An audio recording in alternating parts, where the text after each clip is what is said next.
मणिपुर में लगातार हिंसा की घटनाएं कम होती जा रही हैं। आज मणिपुर के अधिकांश हिस्सों में आम दिनों की तरह स्कूल चल रहे हैं, कॉलेज चल रहे हैं, दफ्तर और दूसरे संस्थान खुले रहे। मणिपुर में भी जैसे देश के अन्य भागों में परीक्षाएं हुई, वहां भी परीक्षाएं हुई हैं। जो भी तत्व मणिपुर की आग में घी डालने की कोशिश कर रहे हैं, मैं उनसे आगाह करता हूं कि ये हरकतें बंद करें।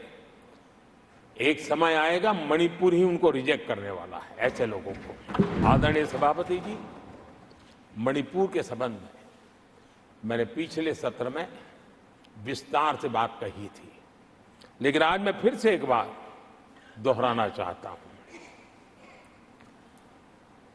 मणिपुर की स्थिति सामान्य करने के लिए सरकार निरंतर प्रयासरत है। वहां जो कुछ भी घटनाएं घटी, 11,000 से ज्यादा एफआईआर की गई है। मणिपुर छोटा सा राज्य है, 11,000 एफआईआर की गई है। 500 से ज्यादा लोग अरेस्ट हुए हैं। आदरणीय सभापति जी, इस बात को भी हमें स्वीकार करना होगा कि मणिपुर में लगातार हिंसा की घटनाएं कम होती जा रही है। इसका मतलब शांति का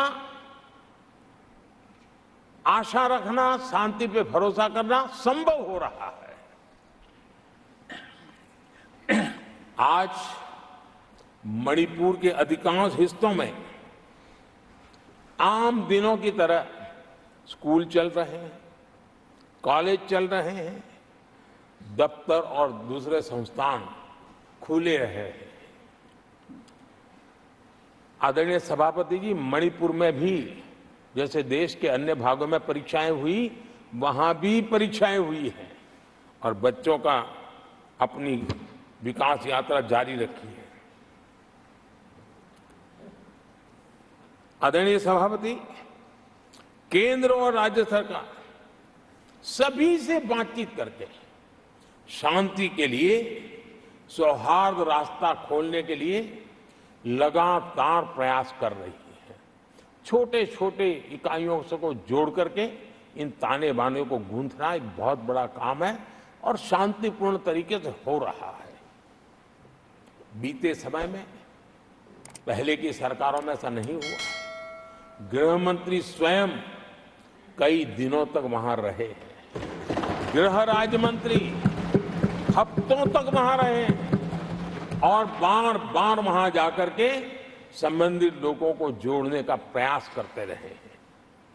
आदरणीय सभापति जी, पॉलिटिकल लीडरशिप तो है ही, लेकिन सरकार के सभी वरिष्ठ अधिकारी जिसका जिसका इन काम से संबंध है, वे लगातार वहां फिजिकल जाते हैं, लगातार वहां संपर्क में रहते हैं और समस्या के समाधान के लिए हर प्रकार से प्रयासों को बल दिया जा रहा है।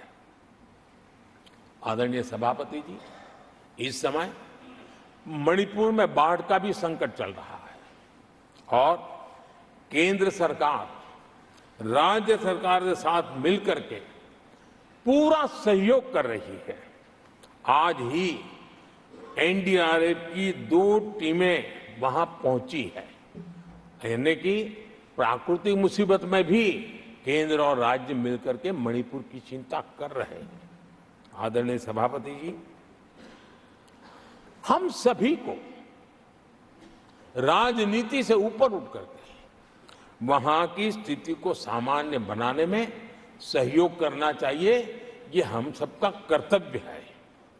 आदरणीय सभापति जी, जो भी तत्व मणिपुर की आग में घी डालने की कोशिश कर रहे हैं, मैं उनसे आगाह करता हूं कि ये हरकतें बंद करें। एक समय आएगा मणिपुर ही उनको रिजेक्ट करने वाला है, ऐसे लोगों को। आदरणीय सभापति जी, जो लोग मणिपुर के इतिहास को जानते हैं, मणिपुर की घटनाक्रम को जानते हैं, उनको पता है कि वहां का सामाजिक संघर्ष का एक लंबा इतिहास रहा है। उस संघर्ष की मानसिकता की जड़ें बहुत गहरी हैं, इसको कोई नकार नहीं सकता है। और कांग्रेस के लोग ये न भूले कि मणिपुर में इन्हीं कारणों से 10 बार राष्ट्रपति शासन लगाना पड़ा है।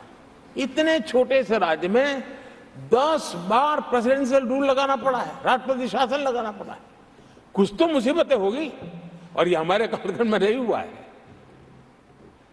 लेकिन फिर भी राजनीतिक फायदा उठाने के लिए वहां पर जिस प्रकार की हरकतें हो रही है, और राष्ट्रपति जी, आदरणीय सभापति जी, मैं इस सदन में देशवासियों को मैं बताना चाहता हूं, 1993 में मणिपुर में ऐसे ही घटनाओं का क्रम चला था और इतना तीव्र चला था, इतना व्यापक चला था, वो 5 साल लगातार चला था। तो ये सारा इतिहास समझ करके हमें बहुत समझदारी के पूर्वक स्थितियों को ठीक करने के लिए प्रयास करना है। जो भी इसमें सहयोग देना चाहते हैं, हर एक का सहयोग भी हम लेना चाहते हैं, लेकिन हम सामान्य स्थिति को बरकरार रखने में, शांति लाने में